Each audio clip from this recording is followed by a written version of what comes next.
went to Waimanalo to find out what kind of community it was, and most of the people we asked told us it was a community trying very hard to improve itself.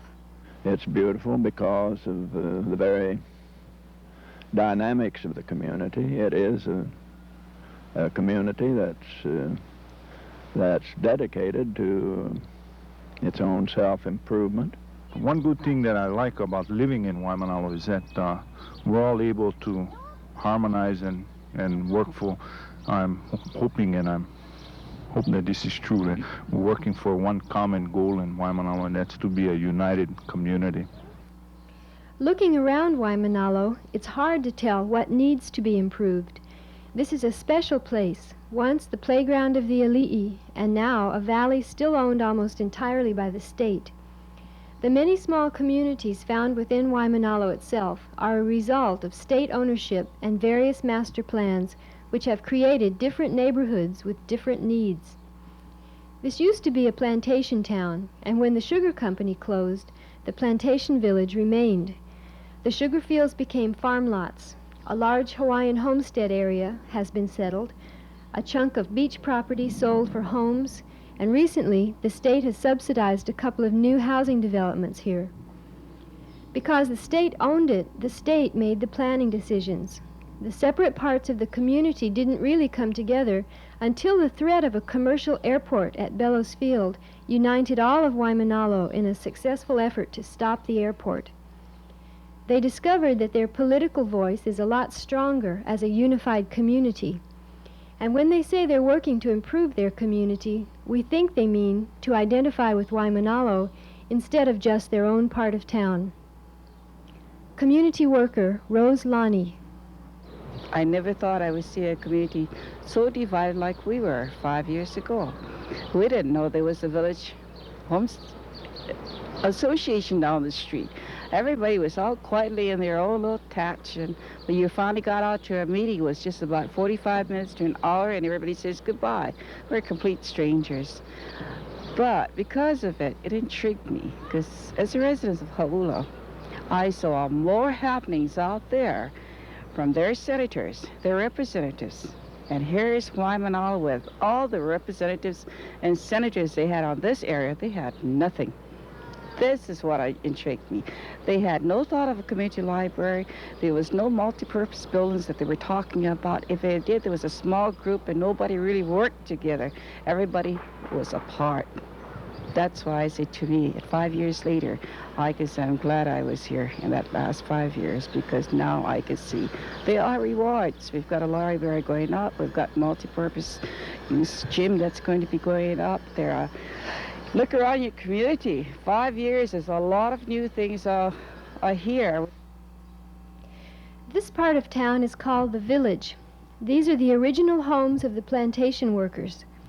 When the plant closed in 1947, most of the 350 tenants stayed on extended leases. A few years later, the territory announced that a federal law entitled them to purchase their house lots. Most of them applied for purchase, but nothing was done. Then Hawaii became a state. The law that would have allowed them to buy their homes was revoked. State plans for redevelopment of the village area meant that the villagers would have to move.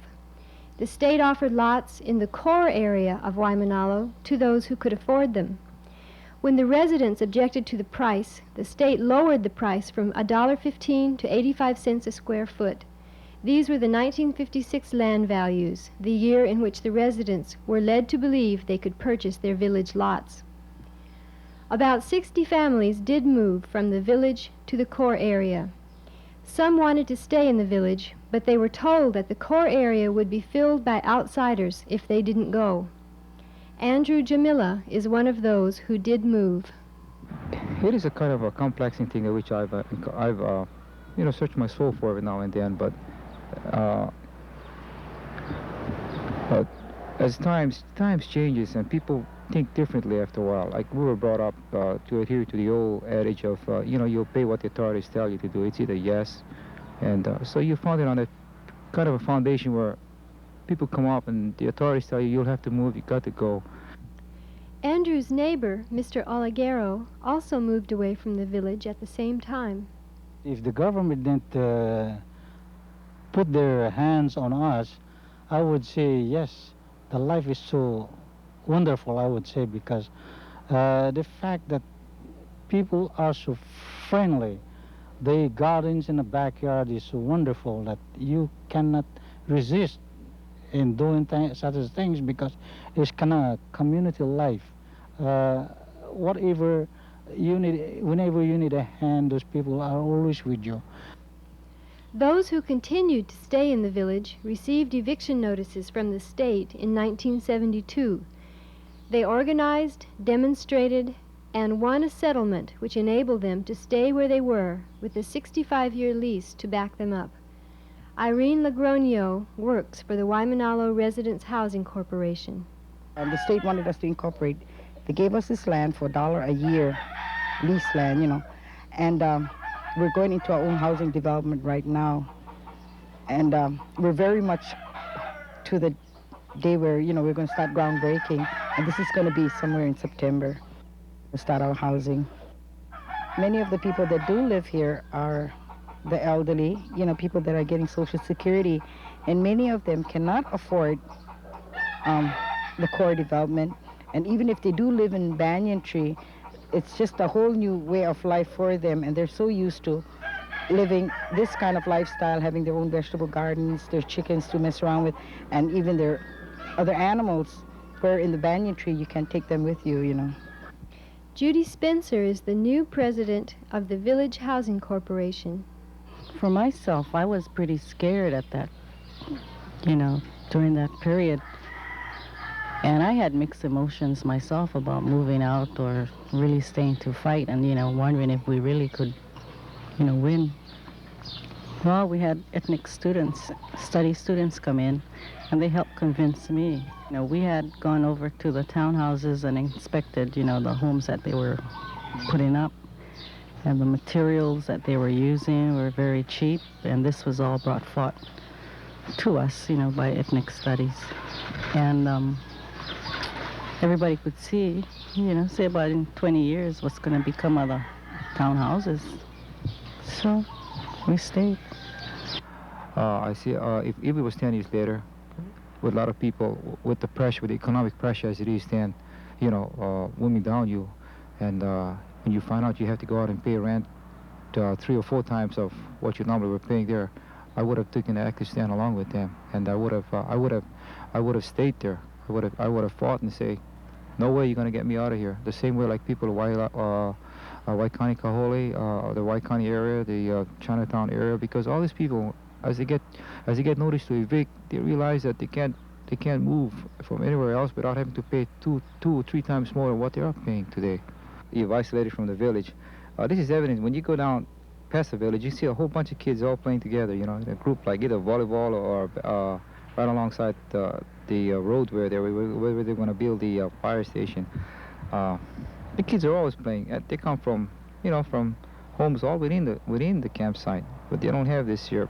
Primarily because it's a kind of the atmosphere is a little different here. You know, you've got the regular paved road and everything else, but you have that closeness over there. People grow up close together. Some of the new house lots will be smaller than they are now. Some of the backyard gardens and animals will have to be relocated to a community agricultural area. The residents fought to stay in order to preserve their lifestyle. A few are beginning to wonder whether this will still be possible. All the building going on won't be in the village. These are homes being replaced by the Hawaiian Homes Department, and the tents are temporary homes for the families until construction is complete. Waimanalo has 129 acres still to be developed by Hawaiian Homes Lands, but construction has been slow. The drainage project should prevent flooding and more homes can then be built, but even with homes on all 129 acres, many of the 1,900 people on the waiting list for Waimanalo will still be waiting. Hawaiian Homes Commission Chairman Billy Beamer. In Waimanalo we had 46 homes in the housing package. Generally for a contractor, it takes 120 days for the first 20 homes to be completed, And then thereafter, 20 homes for every 30 days. Each month you have a turnover another 30. So the time for completion varies depending on the number in the package and whether your home was the first to be constructed or not. We expect in Waimanalo to turn over the first 12 homes the beginning of July that will be completed, and then we'll be turning them over on a regular basis thereafter. They should all be completed by September. Have you or any of your family had any trouble with replacement housing? Do you have to wait a long time or what? Yes, I have two brothers that they're building their home right now, and it's been so long, they're still waiting. And taking them, I have a long time to finish it. I don't know why. Well, where are they living right now? Temporarily, they're with the daughter, and one to build a little shack right next to their home. And how long has it taken? Well, it's been since February, and it's still not finished yet. And I hope it'll be sooner than they expected. I think it's going to be finished by Christmas. Blanche Pope's school is surrounded by homestead land and receives funds from Hawaiian Homes revenues for cultural programs at the school. Waimanalo School serves kids from other parts of town, and its intermediate school is for all the Waimanalo kids. But here, there are no such cultural programs, and some parents think there should be. That money is not administered by this department. Again, by legislative act, part of the money that normally should come to the department for the development of land was appropriated to the Department of Education for the purpose of educating the Hawaiian child on homestead land. I resent this. If Hawaiian culture is important, then there are children who are off Hawaiian homelands who need that same type of exposure. Therefore, it is a state responsibility and not the responsibility of this department to provide money for the education of all of the Hawaiian children, and not only Hawaiian children, of every child in Hawaii who should have that type of cultural exposure. We, in the past 10 years, have put aside $3.5 million for the education of the homestead child that is expended by the Department of Education. We tried to change this in this legislative session, but it's like motherhood.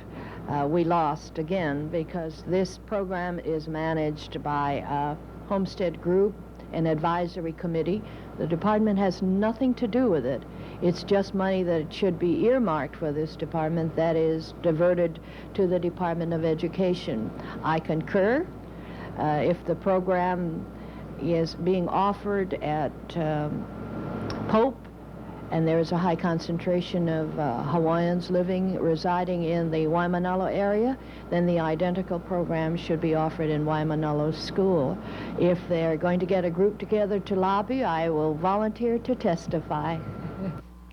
When Governor Ariyoshi overturned the Hawaiian Homes Commission order to evict a homestead family who had been delinquent in meeting their mortgage payments, Billy Beamer and the entire Hawaiian Homes Commission threatened to resign. Most of the Hawaiian people, most of the people who have responded or reacted to that article in the paper or the decision of the commission have reacted positively. We have had a few negative responses, that it is the responsibility of the department to carry these people. Please understand that we have only moved for eviction when the individuals have the ability to pay and have elected to use their money for other for luxuries or amenities for themselves. Those who do not have income, who are delinquent, we have referred them to welfare. We must make this move, and the endorsement has come from homesteaders as well as others, just private citizens. The endorsement has come because what's good for one is good for all. Now, if we are not going to collect from someone who has the ability to pay, then we should not collect from everyone. Everyone should have the option to come on to Hawaiian homelands and use that money for something else. As residential development expands in Waimanalo, it comes closer and closer to the farmlands. Whether residential and agricultural endeavors can coexist is a problem everywhere, but here in Waimanalo, an additional problem is added. About 500 acres of this farmland was sold in 9-acre parcels in 1965 for $1,200 an acre as part of Governor Quinn's second mahele.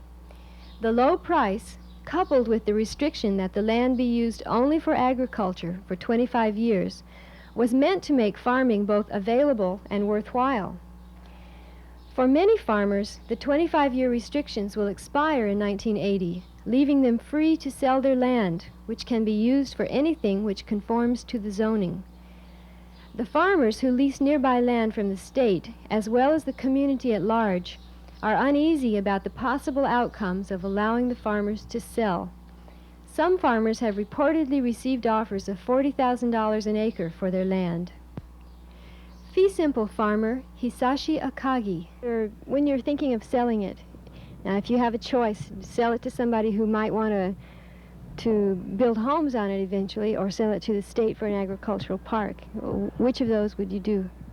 You see, when a buyer like the state say they want to keep them for agriculture, we know the value of the land, what their idea of what it's going to cost them is way, way below of what we can get. To us, it doesn't make a difference whether it's going to be agricultural land, it's going to be for any other use, provided we have what they call a fair value for our land. So you wouldn't say that you're being selfish now, thinking of selling your land to somebody who doesn't want to farm it? Well, who will say that who's going to sell to who? We don't know. Like myself, sometimes I don't like my neighbors, you see. But the owner sold them to them. I don't know. When you live, you don't think too much about what the people that bought going to do about it. We don't know. If you know, you can tell me. So you don't think you're being selfish? A lot of people, they may say they're not selfish, but way deep inside, they have that feeling. Look for your own too. I don't care. I'm honest with you. Many of the fee simple farmers are ready to retire. They say they need to sell their land in order to provide a retirement income for themselves. They say their children are grown and do not wish to continue farming. Some of them say that Waimanalo lands are not good farmlands. Rodney Fukui provides a leasehold farmer's perspective to these problems. They can sell it.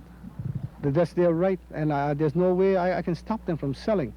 But the problem here is not whether they sell or not. The problem right now is they want to urbanize Waimanalo so they can get the maximum returns. In other words, what their land that they paid $10,000 for, they're asking for $1 million today.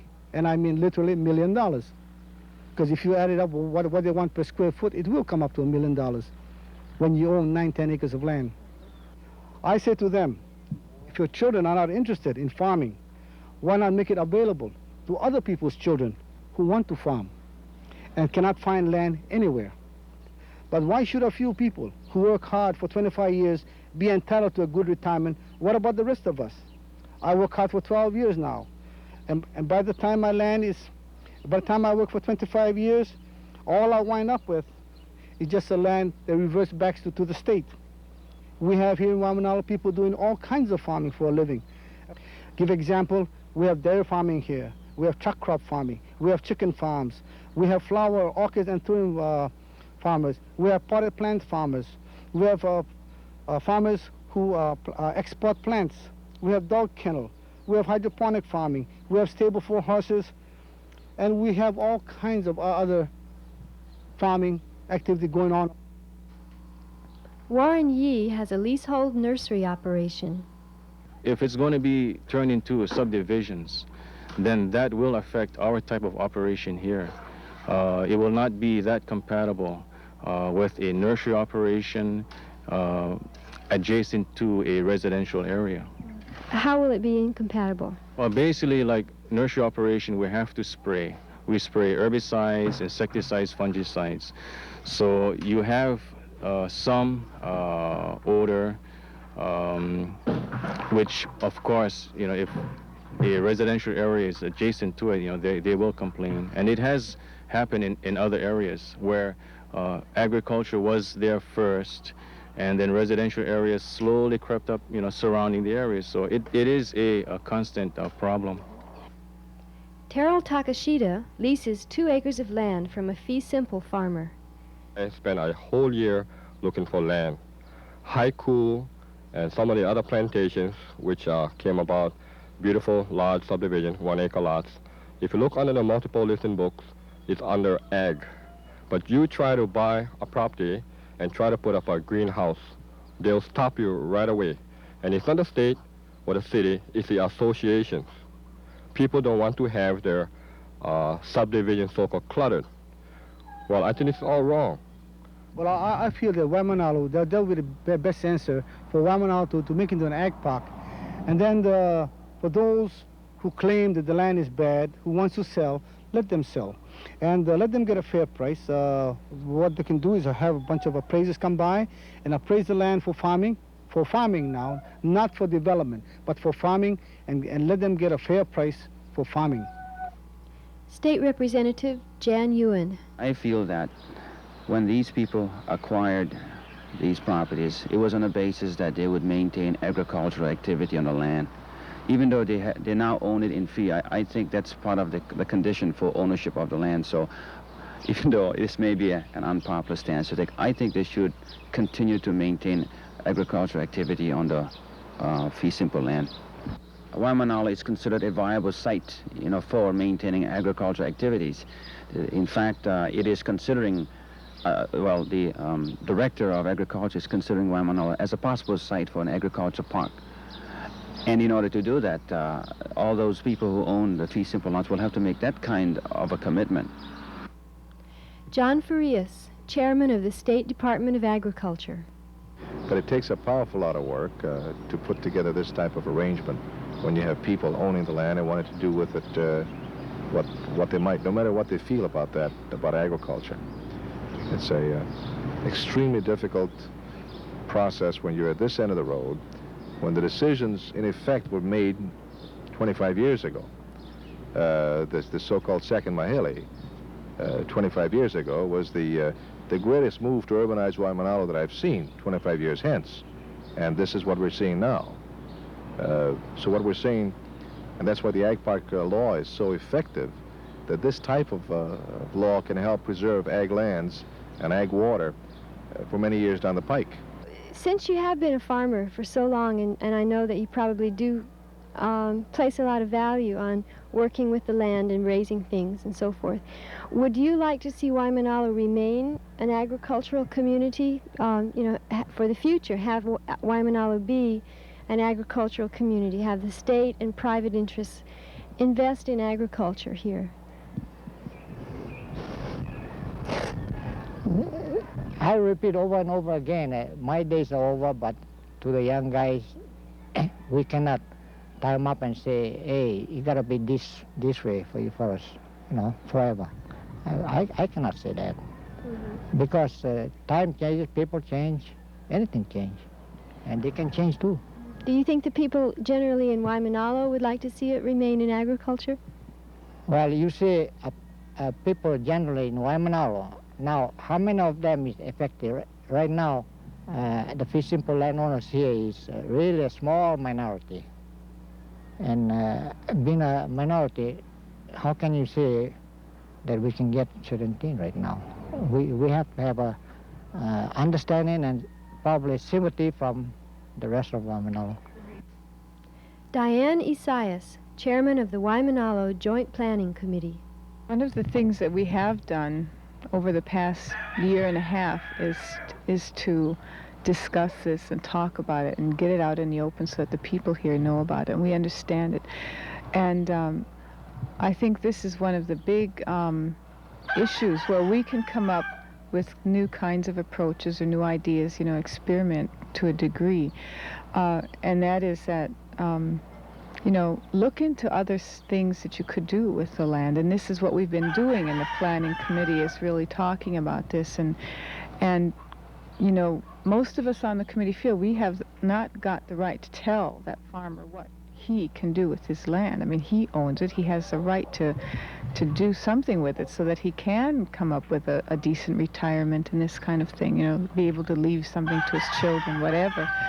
And I really sympathize with those people because, you know, they've been looking forward to this. And yet, you know, myself as a landowner here on my little plot of ground, you know, I don't want to see the rest of the valley with neighbors as close as mine, you know, although we get along fine. But the thing is, when you start doing that, then, you know, developer after developer is going to be looking to this for land. And we really want to kind of maintain some degree of control over what happens to our valley. The village, the homesteads, and the farm lots are just a part of Waimanalo's diverse community. Haleapuni is a new state-subsidized housing area for low and middle-income families. It looks very different from other parts of Waimanalo, and it's trying to figure out how it can fit in with the rest of the community. Clinton AKANA is one of the new residents. The people are striving to remain where they are as far as the economic and social levels. I say remain where they are and move in the upward direction. We don't want to deteriorate and become like old Waimanalo. This is not a slam to old Waimanalo or Mayor Rights Housing or Kuhio Park Terrace. Many of your new subdivisions such as this become Kuhio Park Terraces because people just don't give a damn. And we want our people here not to have that attitude. In an official Hawaiian capacity, you might say, nobody has ever welcomed Haleapuni here that I can recall of, and I've been president of this association for the last year. We are not isolated thinking people. The surroundings has made us isolated, and we're going to continue to be isolated in the eyes of the general public of Waimanalo, because I think the general public of Waimanalo has made us so. Contrary to popular belief, the beach lots house more than just a wealthy elite. In fact, it may be the most completely integrated neighborhood in the community. Once envisioned as a beach residential area similar to Kahala, it now holds all racial and economic backgrounds with no apparent strain. Despite the differences in the various communities which make up Waimanalo, these differences have been overcome in making decisions which will affect the whole community. The location of the fire station and the library were determined by the entire community. Al Lewis, chairman of the neighborhood board. I believe, although we have numerous factions, like I had mentioned earlier, we do have a wide range of views from all the facets in the community. I really believe that if we did have different matters and so forth that did arise, yes, that the community would band together and support whatever major endeavors that did crop up upon us. The community pushed for development of Sherwood Forest, which soon will become the Waimanalo Bay Recreation Area. The 75 acres here have been the neglected property of the state for several years, but eventually an official state park with 10 campsites will replace the unregulated horseback riding, motorbiking, and spontaneous camping that now occurs. Like all the other parks in Waimanalo, the revamped Sherwood Forest will accommodate people from all over the islands. What Waimanalo really wants is a district park. Grace Adviento, Director of Parks and Recreation in Waimanalo. Now, to warrant actually a district park, you need at least 8,000 or more people in the community. You know, that's more or less the basis of how they decide whether you get a district park or not.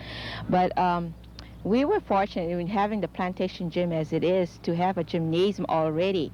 The way we've worked it is such that we would have a joint school park usage. We're crossing our fingers that within the next 5 to 10 years, something will be up there. They would like to have more parks, especially in the village area.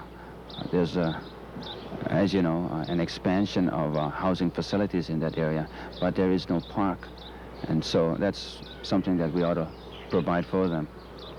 In fact, all our park facilities are on that side, of Waimanalo. And when you come to this side, there is no park at all. While Waimanalo residents wait for their district park, they will continue to share their beach parks with tourists and residents of other parts of the island. Accompanying the large number of tourists who visit beaches from Makapu'u to Bellows is a high rate of car break-ins and thefts. While filming at Waimanalo Beach Park, we talked to a tourist from New Zealand who had just been robbed by a teenage boy with a gun. Well, we had a very strange experience just over there on the parking lot. We were held up by a young fella with a 44. I'm not quite too sure of the description of the gun because I'm not very up with the guns, but he threatened to, if I didn't give him all our personal belongings, he'd blow my head off, you see. But it was a very frightening experience. He held the gun at my head, more or less, and he said to me that he would blow my head off if I didn't give him the money. Well, fortunately, my wife was in the car. She got out of the car on her side and grabbed the purse and took a handful of money out, and I don't know how much it was. Actually, probably $30, $40, and she just thrust it in his hand and said, go, and he more or less chased out of the parking lot. I just rammed the car and reverse drive, and away we went. You see these things on TV and that, but you never think that it would happen to you.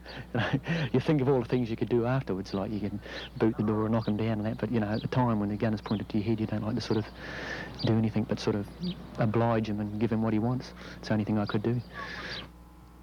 Police think the gun referred to was just a pellet gun. Still, it was unusual, they say. Most of the thefts are from cars in the parking lot.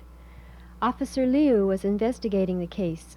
Our biggest problem here in Waimanalo are the beach thefts, okay? And it's mainly done by juveniles because they know they can get away with it. It's harder to get them because we can't print them or photograph them or anything of this nature. And what they look for on the cars is, okay, first off, they look right for that little rental car sticker. These little Toyotas and Datsuns, and they know right off the bat, tourists. We're gonna get them. They usually leave stuff in the car. Plus the fact that they're usually gone. If they do get caught, by the time they come to court for any reason, the tourists are gone. They go more for the beach areas because that they know that's where the tourists are coming to either sunbathe or take pictures or what. And plus they can get away a lot faster.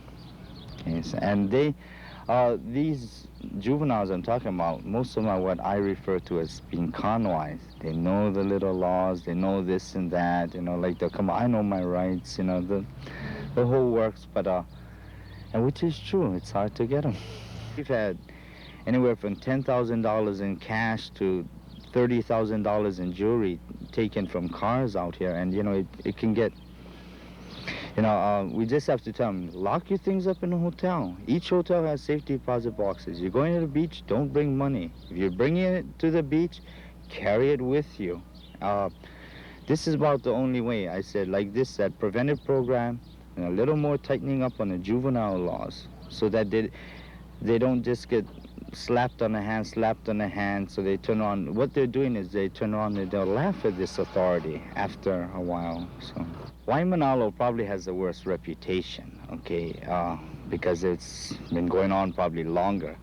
But from what I have heard from other officers throughout this island, it's happening other places, Waianae, Nanakuli, Maili, even down on Waikiki Beach and Kailua, Kaneohe. We have it all the way up toward Kahalu in the North Shore. It seems like no beach now is safe. And I don't know, you can tell a tourist from a local person. A tourist will lock their car. A local person will come to the beach, leave all their windows down and nothing in there because they don't want their windows broken, and it usually works. Waimanalo's reputation in crime centers around these beach areas, and many residents feel as victimized by this reputation as the tourists do by the thefts. Kuhio Mahaulu, active senior citizen.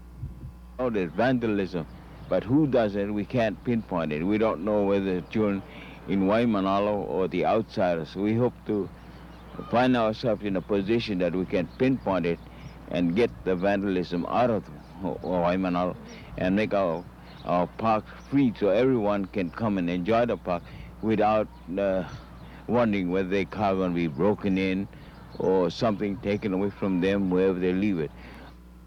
Because of this concern, kids have become the focus of a lot of attention in Waimanalo.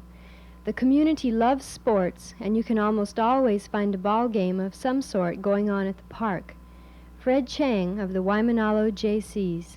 Does sports seem to work in getting the kids off the streets and away from whatever vandalism or whatever might be tempting them? Oh, yes, I think so. Majority, if you look at the majority of the youth in Waimanalo, they're doing a good job. It's just that Waimanalo, you got to remember, is a recreational area. And we get a lot of visitors from outside the community and from the mainland, and because of the high visitation we have in this recreational area, I think this is where the concentrated crimes are committed. You know, ripping off cars and things like this, but I can safely say that it's just a minority of the kids is doing it, not the majority.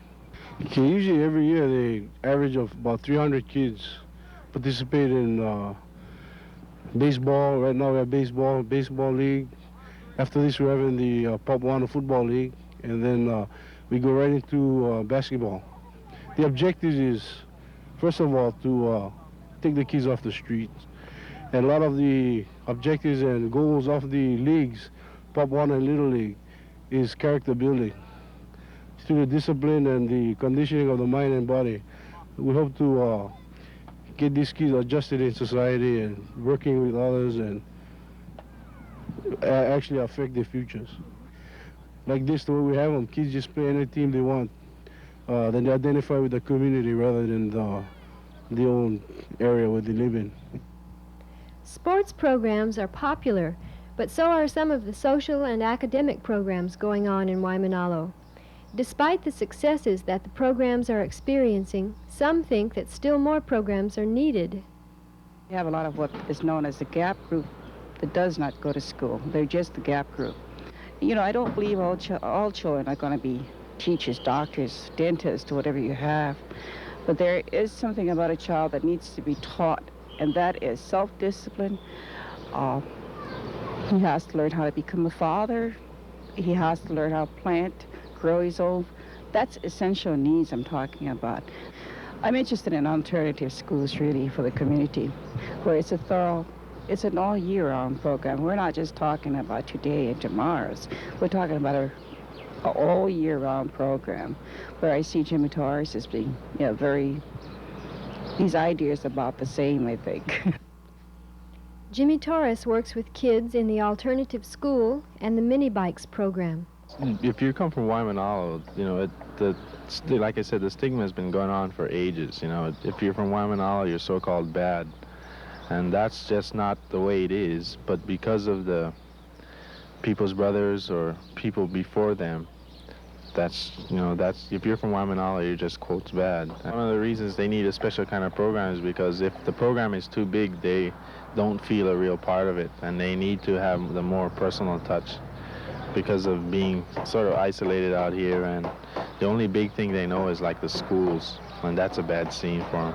They feel isolated and feel defensive, and then they put the defenses up and they're just unable to function.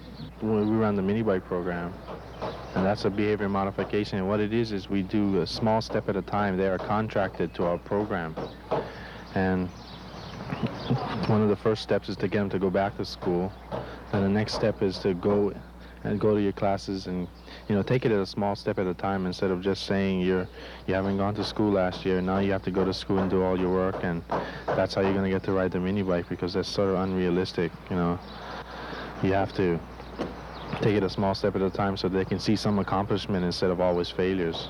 Mini bike is the reward for that program, and the contracts are made between the parents or the teachers depending upon where the problem is.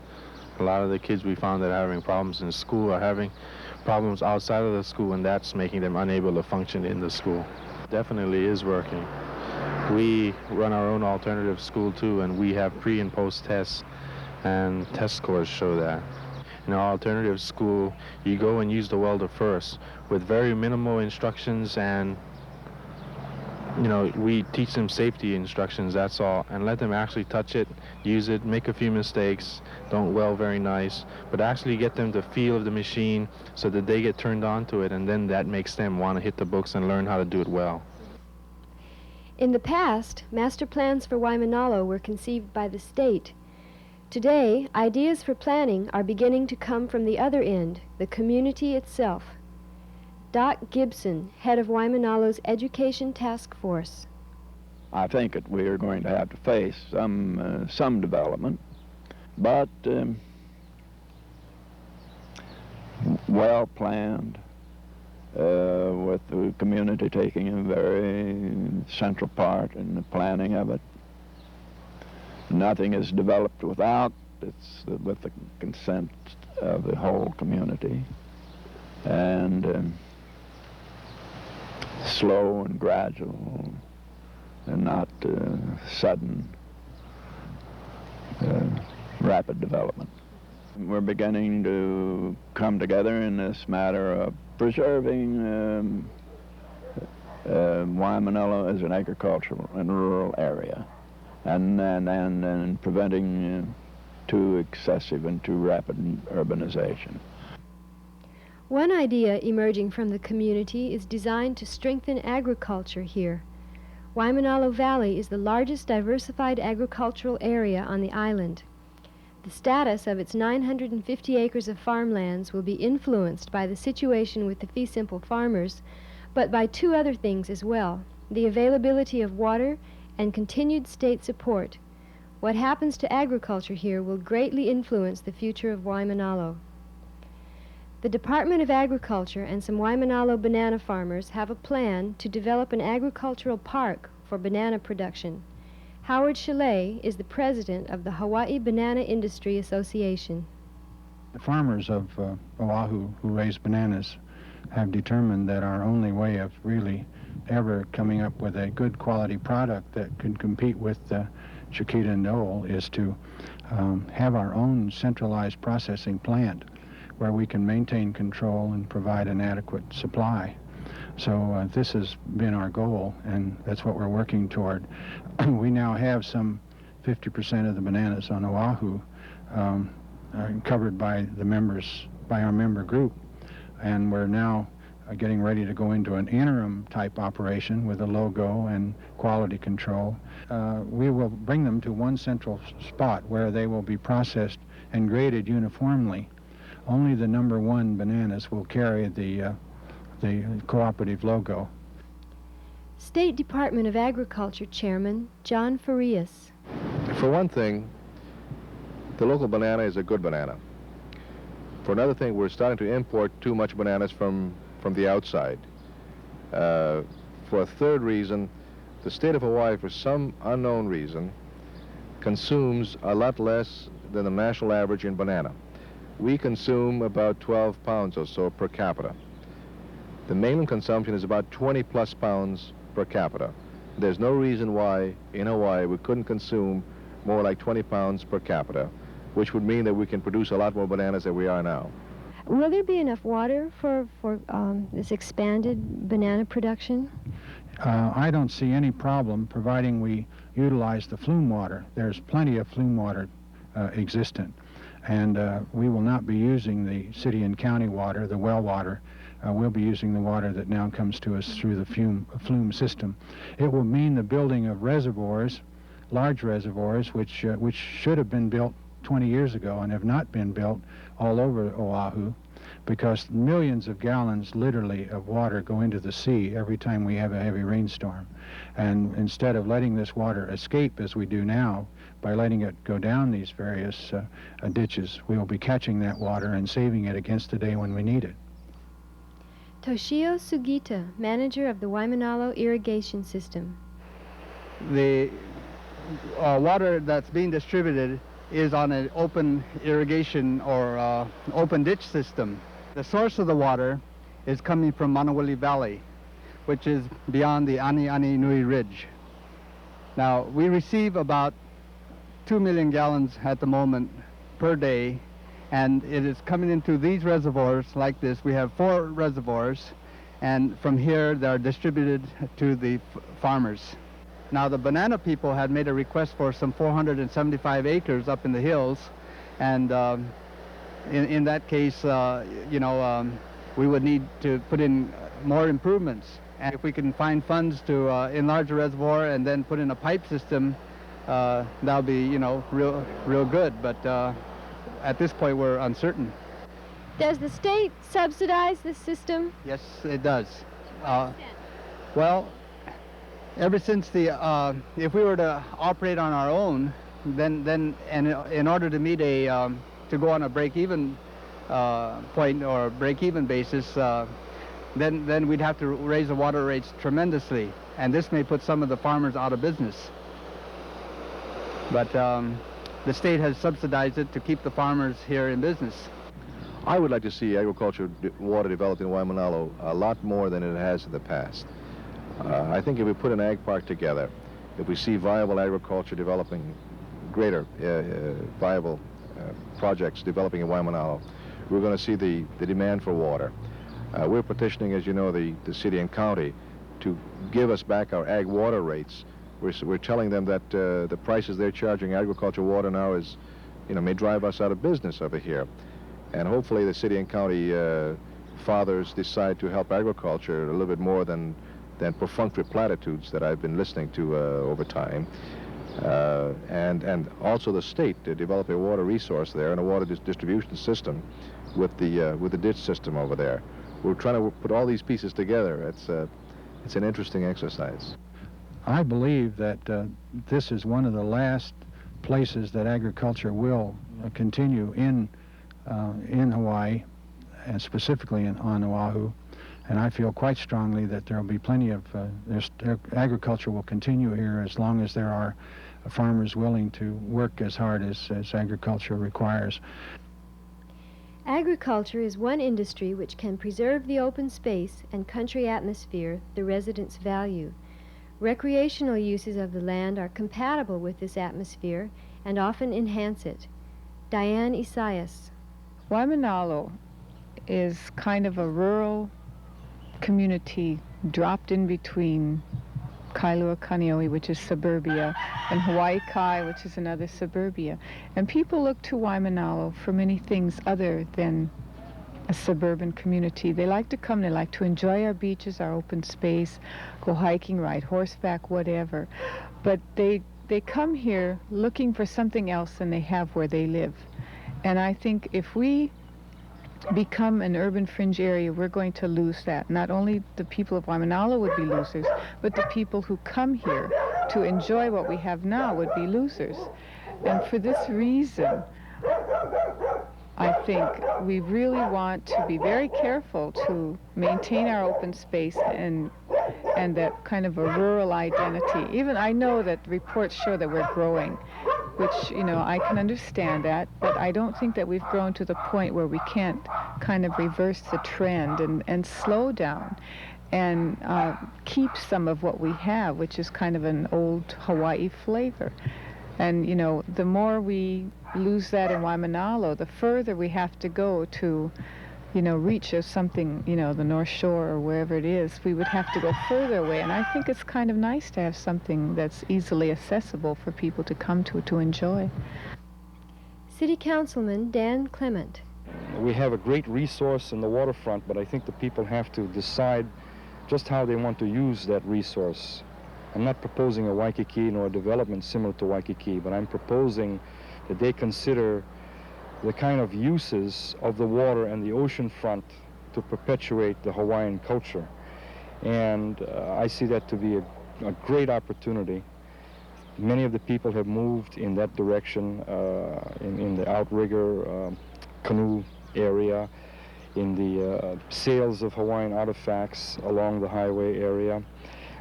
These are the kinds of things I can see an extension of, utilizing the water resource and the beachfront and involving then the entire community. Nolan George, owner of Paniolo Hills Stables. I can vouch for myself. When I was a kid, I was always interested in horses or outdoor type of activity.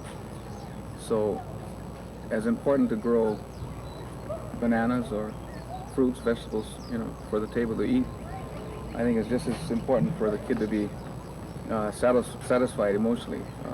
To be a well-rounded person, he has to do something healthy that he likes, and if being outdoors or being with the horses are satisfactory to him, you know, that's important. Agriculture and recreation won't bring many new jobs into Waimanalo, but can employment be provided at all without changing the community? State Senator John Halton. Well, that's the $99,000 question. I think everybody's been searching for the answer for that for a long time. It's very difficult to preserve a lifestyle and at the same time have growth, because something has to give. There has to be flexibility. I think the best that can be said for it is to, in a master plan, to try to preserve the types of activities here with provision for expansion in those activities, like, for instance, agriculture. Perhaps expand the agriculture a little bit, get more agricultural activity up in the back area here, you know, the slopes and things like that. Say a little bit of ranching or something like that up in there. A little bit more intensified agriculture in the agricultural areas. As far as other types of activity which would be compatible, I would think that if there were a nice shopping facility developed here, you know, to serve the area, and perhaps a government facility, we develop some government offices and things like that, that would serve the community and at the same time provide employment. Community worker Pai Galdera. Well, first of all, we have a unique community.